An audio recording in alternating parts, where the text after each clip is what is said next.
Pengucapan Sumpah Presiden Republik Indonesia.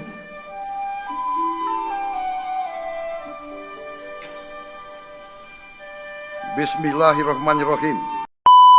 Hubungan personal antara Prabowo Subianto dan Titik Soeharto jadi sorotan hangat publik usai pelantikan Presiden RI pada Minggu, tanggal 20 Oktober tahun 2024 kemarin.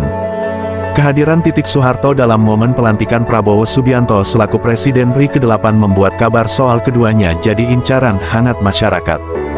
Usai dilantik sebagai Presiden RI ke-8, Prabowo Subianto juga membuat nama Titik Soeharto dilabeli dengan sebutan Ibu Negara oleh para warganet. Diketahui, Prabowo Subianto dan Titik Soeharto memang pernah menikah pada tahun 1983 lalu. Ibu Titik, yang saya hormati, yang saya muliakan, yang saya banggakan, dan yang saya cintai.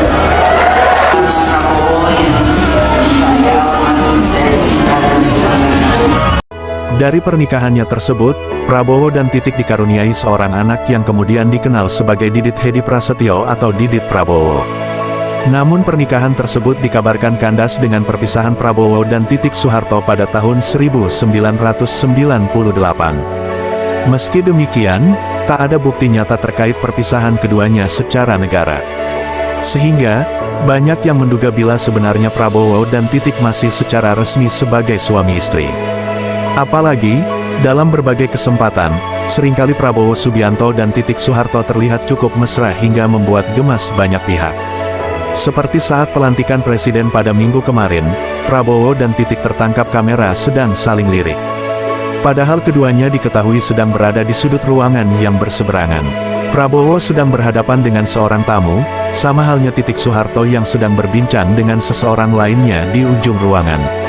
Walaupun begitu, keduanya terlihat saling menengok dan melirik satu sama lain di waktu yang bersama. Momen Prabowo yang saling lirik dengan Titik itu pun berhasil membuat gemas para warganet.